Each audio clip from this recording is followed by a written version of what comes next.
Salve a tutti e benvenuti al podcast del Cactus. Io sono Benny, come al solito. E io, come dico Slapo, sono Sonny. Sonny, non Sony. Ma Sonny o Sony? Sonny. Sony. Ok, Sony, perfetto. come la marca dei telefonini. Sì, io invece l'avrei associato alla PlayStation. Ma comunque, caro Sonny, oggi abbiamo un ospite speciale.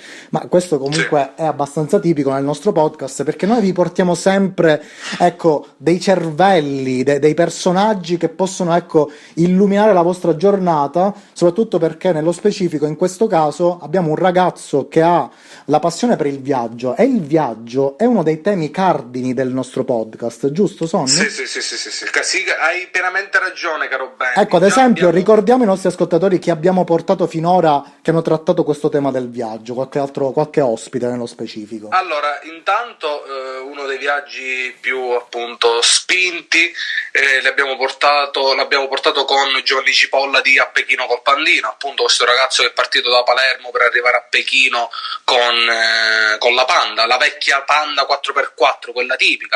Poi abbiamo avuto anche il Cippe che ci ha parlato del suo viaggio a Tokyo, quindi anche lì abbiamo discusso appunto dell'argomento viaggio, ecco. Esattamente. E poi Benny, E poi in generale anche la nostra esperienza, che non abbiamo proprio portato in prima persona, ma prima o poi vi racconteremo anche cosa abbiamo fatto nella nostra, diciamo, inutile vita. Ma poi ci saranno anche altri personaggi che interverranno, anche nostri amici stretti. Vi faccio piccolo spoiler: viaggio in America, giusto Sonny? ma ce n'è anche uno pronto, ragazzi. Ah no, scusa, abbiamo portato anche Antonino Lala con il suo viaggio in Africa, ora che ricordo. Certo, Antonino Lala con il suo viaggio in Africa, e abbiamo anche un altro piccolo spoiler che è un italiano a Dubai. Ecco, questo sarà... A Dubai nel senso del verbo catanese? Di che verbo catanese che indica la cosiddetta sazietà. A Ecco, Dubai, ragazzi. perfetto. Ma a Dubai. Ma andiamo al dunque, caro Sonny, e quindi... Sì. Oggi abbiamo il carissimo Nino Maniscalco, che io personalmente ho scoperto così per caso su Instagram, ecco, girando tra gli amici in comune dei miei follower presenti appunto nella zona in cui vivo. Infatti il nostro caro Nino, ho scoperto che è di un paese limitrofo al nostro paese di origine, che è Corleone, lui è di Bisacquino, ed è il carissimo Nino Maniscalco. Nino, ci sei? Dacci le tue specifiche. Ciao a tutti, ciao Benny, ciao Sonny. Sì, appunto, innanzitutto vi ringrazio per l'invito, per la fantastica occasione che mi state dando.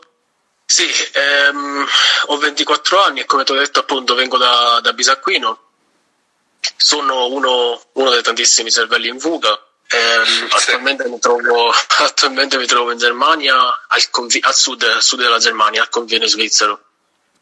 Abito in una piccola cittadina di 10.000 abitanti e, diciamo di fronte a casa c'ho anche la dogana, il mio paesino è diviso, c'è anche il nome sia tedesco che svizzero, ed è diviso solo dal fiume Reno, per farvi capire. Ah, ok. Sì, come se abitassi, per farvi capire, a Chiasso, la stessa identica cosa. Ah, ok. Mi occupo diciamo di lavoro in ufficio, cosa che purtroppo a me personalmente la Sicilia non avrebbe mai potuto dare una possibilità del genere. Qui quando sono arrivato ho fatto qualsiasi tipo di lavoro, ho lavorato per le poste tedesche, dello Stato, diciamo, altri tipi di... E poi man mano sono cresciuto e a livello anche ho fatto la mia carriera, ho fatto anche la gavetta come ben che sia. E quindi oggi mi ritrovo ad avere un lavoro che ho sempre sognato, diciamo.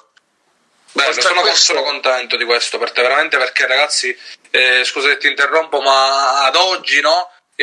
Questa spada di Damocle che abbiamo tutti dietro la nuca, che è quella appunto di inserimento nel mondo del lavoro, è veramente un incubo per tutti. E quindi quando magari un ragazzo fa tanti sacrifici e come te, tra l'altro così giovane come te comunque, quindi certo, che ha realizzato un suo sogno, a me fa veramente piacere questa cosa. Sì, più che altro perché diciamo, per chi come noi proviene dal sud Italia, non mettiamo in ballo solo la Sicilia, ma dal sud Italia, io la vedo da questo punto di vista che non abbiamo sempre, tutti, soprattutto non abbiamo tutti la possibilità di, magari di un oggi domani, di fare il mestiere che abbiamo sempre voluto. Purtroppo questo non è possibile per tutti, e invece qui io l'ho avuto, e certo la Sicilia mi manca, perché per me la Sicilia è la miglior regione del mondo. La Sicilia è casa. Cosa ti manca esattamente della Sicilia? Scusate Benny, prima della risposta a questa domanda voglio dire questa cosa, prima me la dimentico, e mi è piaciuta tantissimo. Federico II disse: io non invidio a Dio il paradiso perché io vivo in Sicilia. È bellissima questa cosa. Sì. Esatto. Benny, la sapevi? No, sinceramente no. Grazie per avermi arricchito, Sonny. Sì. Grazie a Rupert me l'ha insegnato. Comunque dicevi, Benny, stavi chiedendo a Nino cosa ti dicendo mancasse appunto di più cosa ti della manca esattamente della nostra terra, della Sicilia, ecco. Di più. Sì. Allora, diciamo al primo posto viene il mare, perché sì. Al secondo posto viene l'arancina con la A, però. Sì. Specifichiamo. Però dai, su questo punto di vista sono molto aperto, si può chiamare pure con la O, con la A. L'importante è che se mangia, bravo.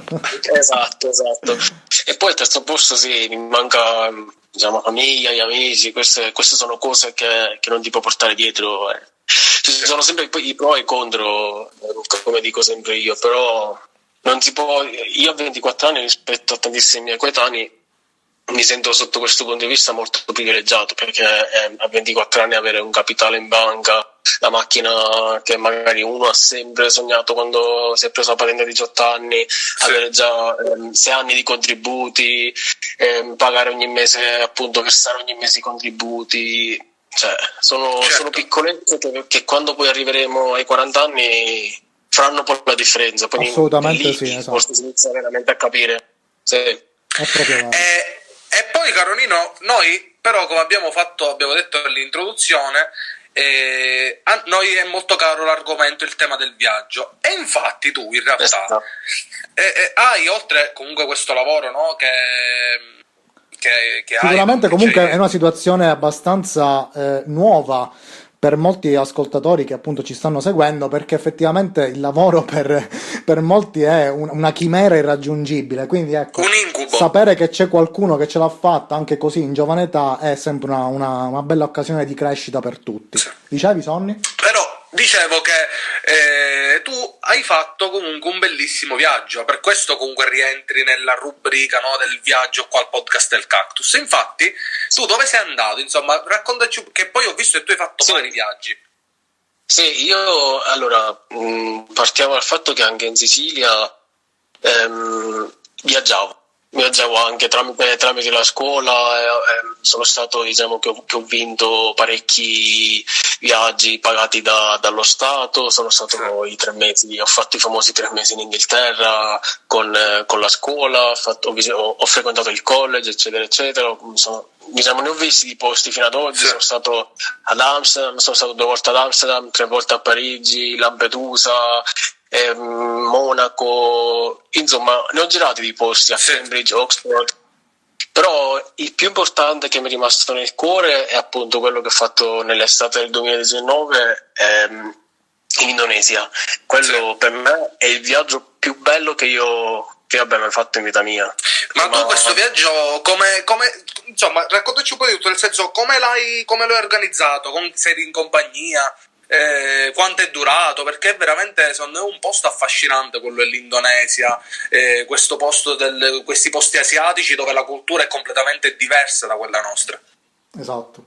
Sì, partiamo dal fatto che l'anno scorso io, in poche parole, non volevo scendere di nuovo in Sicilia, perché vi spiego, è soltanto una questione, più che altro in poche parole, quando un siciliano va a vivere fuori e scende in Sicilia, ci scende per 3 settimane. 3 settimane un siciliano che non vede per tutto l'anno né arancine, né pizza, né calzoni, né le brioche, queste cose. Ovviamente io personalmente 2 anni fa sono andato, ogni giorno facevo, la mattina partivo per il mare, la sera scendevo pure a Palermo. Quindi diciamo, ogni giorno spendevamo all'incirca con la mia ragazza tra i 150 e i 250 euro al giorno. Quindi moltiplica poi statistica per 3 settimane, e quindi abbiamo deciso lo scorso anno abbiamo deciso, se dobbiamo spendere per farci le ferie estive sempre 4.000 euro, almeno visitiamo stavolta 4.000 euro, ragazzi, per stare, scusami, ti interrompo, per stare comunque a casa, no, in Sicilia, quindi è assurda questa cosa, ma non è così. Esatto. E il bello, sì, appunto, il bello è che non paghiamo l'hotel. Questa la ciliegina sulla torta, appunto, che in Sicilia io non pago hotel perché alla fine io ho ancora la casa, i parenti, mia nonna, eccetera, eccetera, e non paghiamo. Quindi pensate se dovessimo pagare per l'hotel. Comunque, noi abbiamo deciso appunto abbiamo pensato, se dobbiamo spendere 3.000-4.000 euro, vediamo almeno un altro posto fuori dall'Europa. Ancora non ero mai stato in fuori Europa, quindi per me era, diciamo, la prima volta. Lei, la mia ragazza, voleva andare in Corea, però appunto lì per via delle Corea del condizioni... Sud o del Nord? Del Sud. Abbastanza scontato. A nord non andrei io. Bravo, infatti. Qua apriamo una parentesi abbastanza lunga in effetti sulla Corea del Nord. Sì, ma poi ne parliamo in una puntata a parte, perché la Corea del Nord è qualcosa di incredibile. Quindi vabbè, la Corea... Sì, appunto. Poi non siamo andati in Corea per via delle condizioni atmosferiche, che appunto, perché noi avevamo le ferie solo ad agosto. Quindi poi per me era sempre, il mio sogno era sempre andare in Indonesia. Da quando sono bambino dicevo prima o poi voglio andare in Indonesia, e quindi poi... Ma c'è qualche aneddoto in particolare? Scusa Nino, c'è qualche aneddoto in particolare che ti ha fatto ossessionare così tanto all'Indonesia? Qualche film che hai visto, non lo so, un Tomb Raider, qualcosa del genere? No, i film no, però a me è sempre piaciuta la cultura asiatica.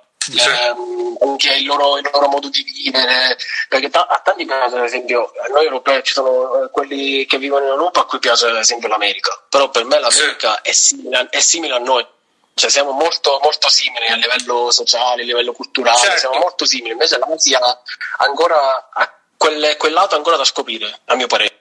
Sì, diciamo che ha secondo me un lato culturale che è rimasto molto più ancorato a quelle che sono le loro radici più antiche, capito? Quindi questo secondo me è la vera differenza. Esatto, che a mio parere ispira molta curiosità, molta voglia anche di scoprire, e perché loro vivono ancora così. Quindi abbiamo poi trovato, nel 99% dei casi organizzo sempre io il viaggio da solo.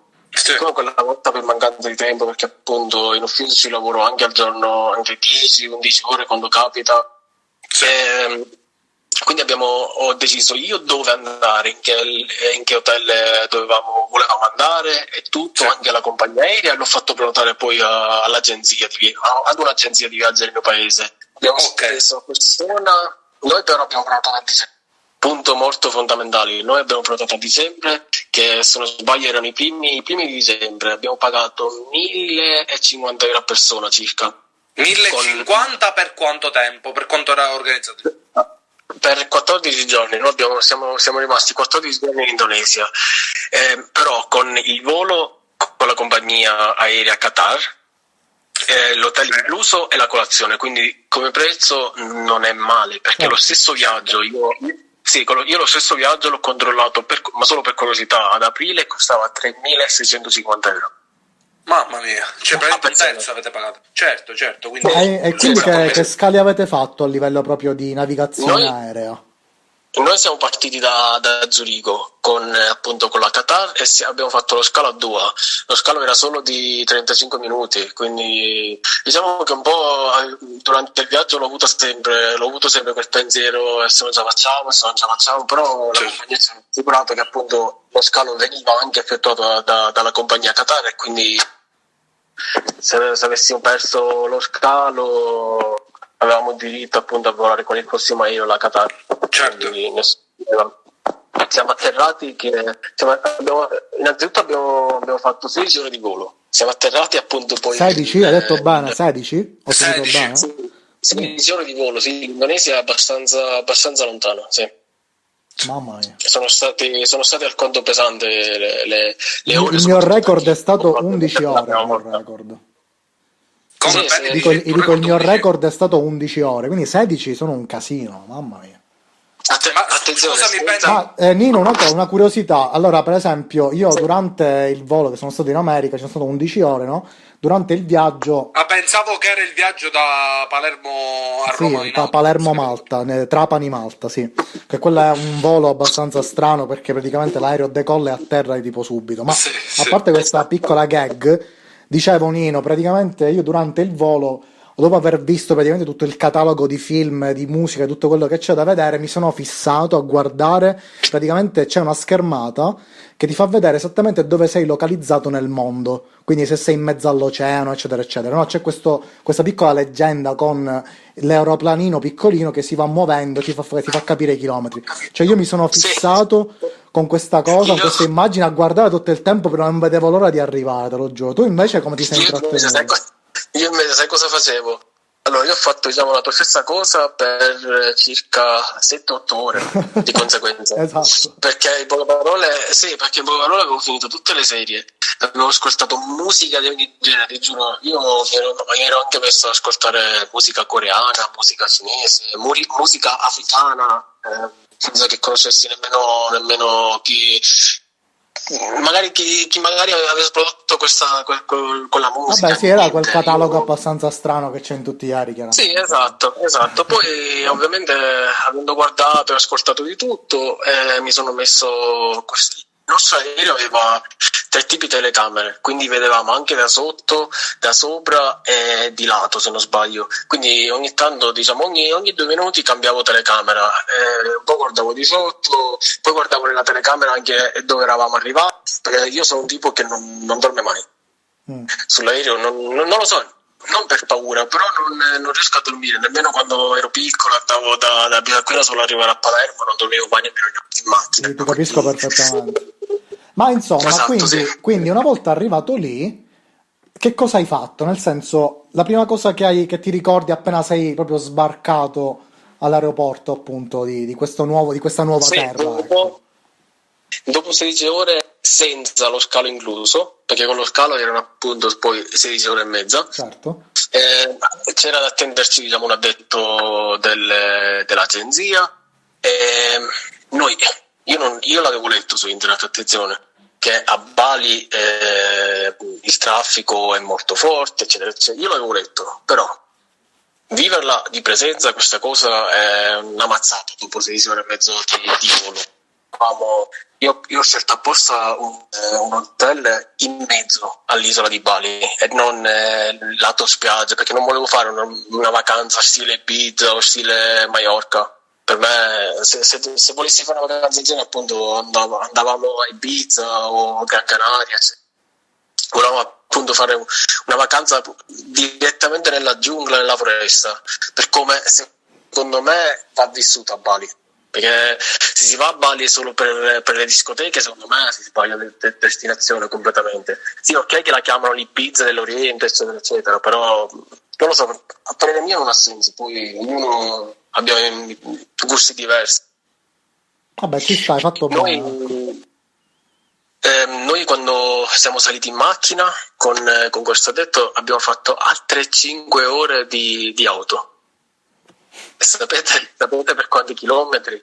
Quanto? 25 chilometri. Ma perché, scusami, la strada era praticamente sconnessa. No, loro c'hanno anzi.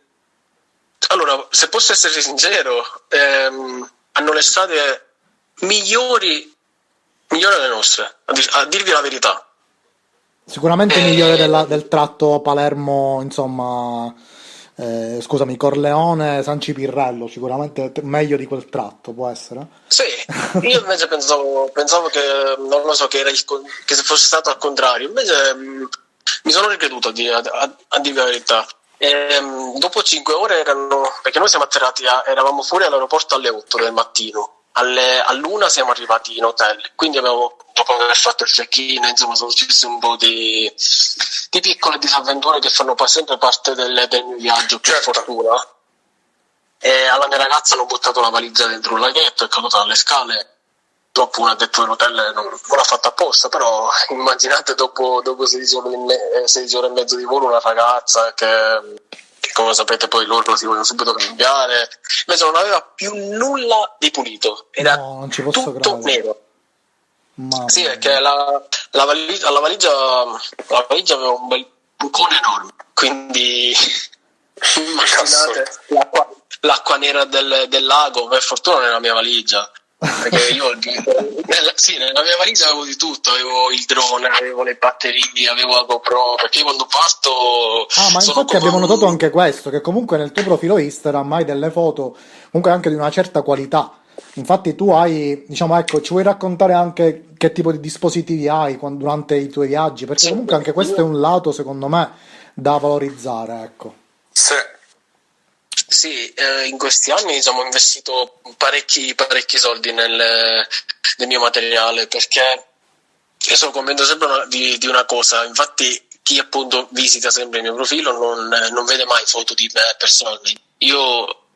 A me piace di più raccontare, fare foto e cosa vedo con i miei occhi. Io penso che nel 2020 la più bella cosa di viaggiare non è al giorno d'oggi con tutta questa, diciamo, con tutta questa malvagità che ci trasmettono i politici, con tutto questo sempre odio verso il prossimo. Secondo me viaggiare è la soluzione a tutto. Bravo, hai detto bene, bravissimo. È una cosa che mi sta mancando. Ma è una cosa che Sono abbiamo d'accordo anche con detto, Nino. Sony, ti ricordi quando abbiamo parlato con Giovanni Cipolla di Appechino col Pandino? In effetti è uscito Sì. fuori anche questo tema, cioè della discriminazione. La paura del diverso, no? La xenofobia nasce proprio dall'ignoranza, Sì. dalla mancanza proprio di informazioni che si hanno nei confronti dello straniero, della cultura diversa che ci fa paura. In realtà, hai detto bene, il viaggio riesce in qualche modo a separare questi confini, questi muri. E Sì, apre perché tantissime porte, hai detto bene. Sì.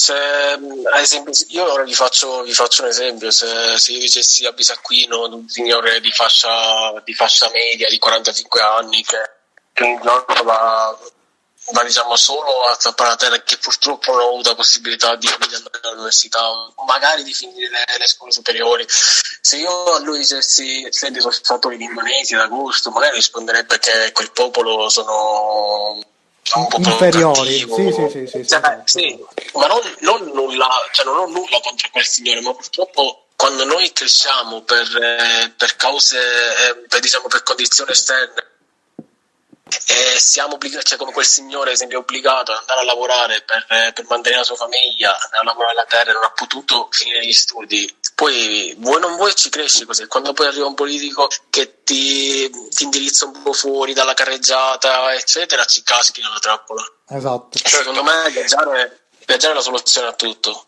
Ma io invece volevo farti, scusa ti interrompo, perché qua il tempo Benny galoppa. o Sì, mi sì, sbaglio, siamo a perché io 23 minuti, vai Sonny.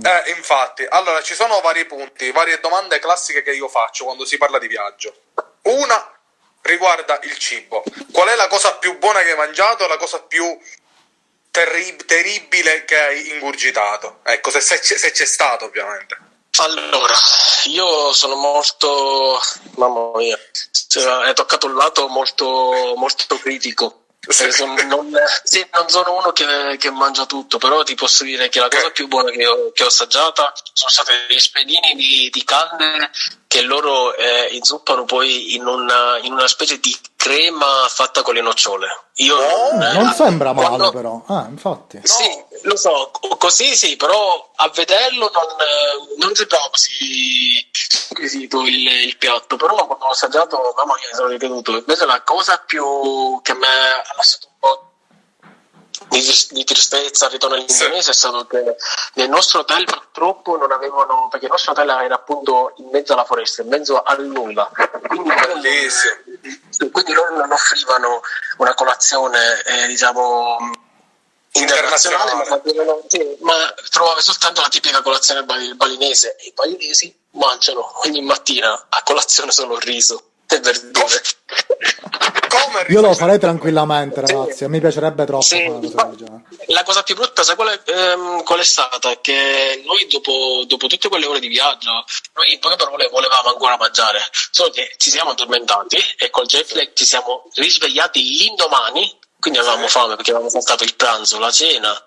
Sì. Immaginate me, apro il coperchio, perché li mettono ovunque il coperchio nella vassoia di sopra, apro il coperchio e trovo il riso, apro il secondo coperchio e ho trovato le verdure, quindi mamma mia, iniziamo bene la vacanza. Però al ritorno diciamo in questi mesi, da agosto fino ad ora, ho sempre raccontato tramite le mie storie la mia esperienza in Indonesia, ma non quello che ho visto, le cose belle, le cascate, l'immersione per 72 metri, non solo questo, ma soprattutto quello che mi ha trasmesso il viaggio. È per questo che poi ho deciso, durante questa quarantena, perché sono stato 2 settimane in quarantena io a casa, perché vedevo tutti, ho cucinato, vi giuro, mi sono allenato a casa, ho studiato, ho letto libri, mi sono guardato 250 serie. Esatto, che poi bene o male quello che stiamo facendo un po' tutti è, diciamo, nel tuo piccolo, chiaramente. Appunto, una sera così ero al computer, sul divano, ho detto lo scrivo un libro.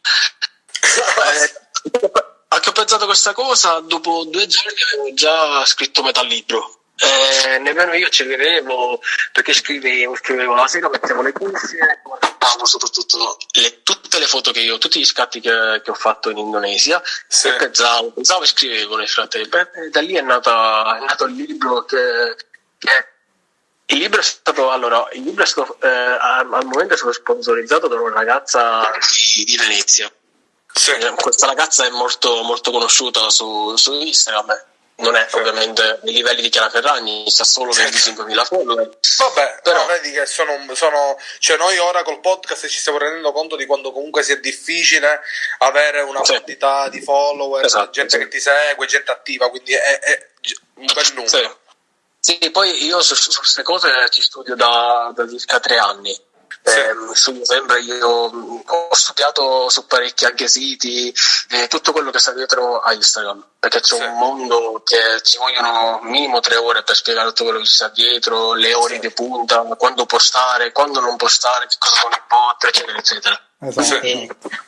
Ho trovato anche gente disposta a sponsorizzarmi il libro gratis, e lo preciso perché c'è gente che mi ha scritto appunto in privato. L'altro giorno mi ha detto: ma quanto la paghi sta ragazza? Ho detto nulla, nemmeno i parenti fanno queste cose. E ora tra circa 2 o 3 settimane arriverà una promozione bomba che sarà fatta da una ragazza di Donna Avventura, il programma di Rete 4. Sì, lo conosciamo.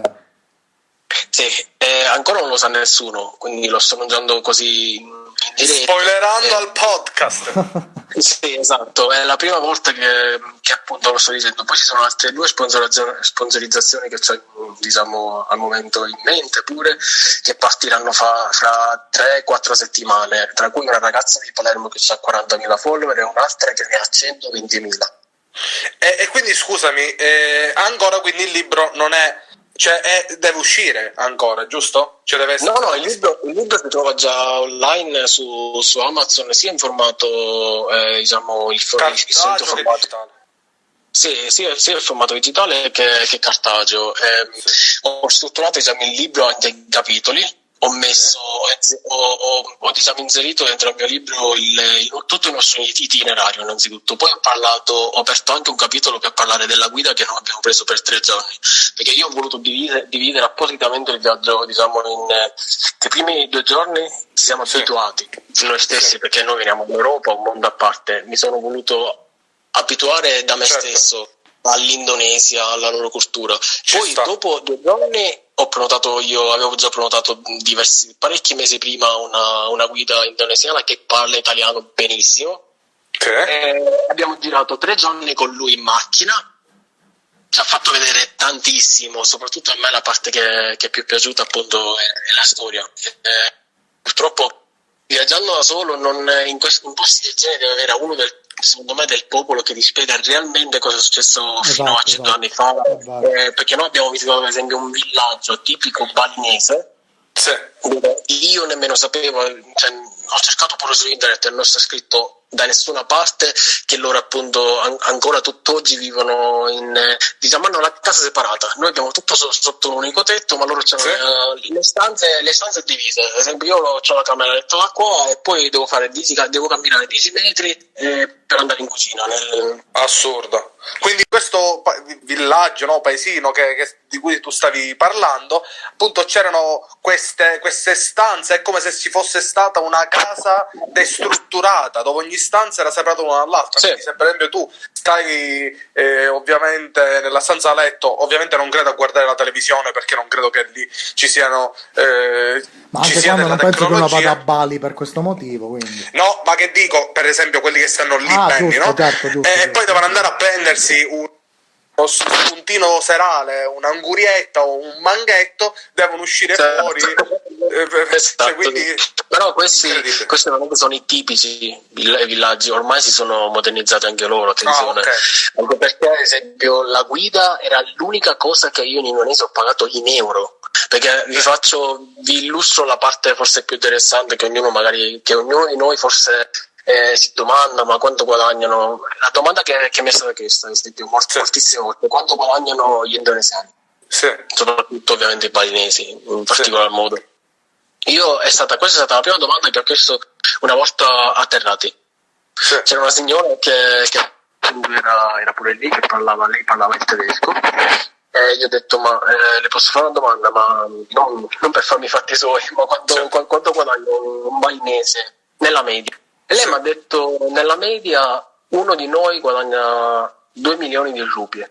E la rupia allora io vi faccio 1 milione di rupie, erano circa 60 euro. Quanto? Scusami, non ho sentito bene. 60 euro, quindi considera che loro in poche parole guadagnano tra 120 e 180 euro. Infatti nel mio libro ho aperto un capitolo, perché io ho conosciuto ragazzi indonesiani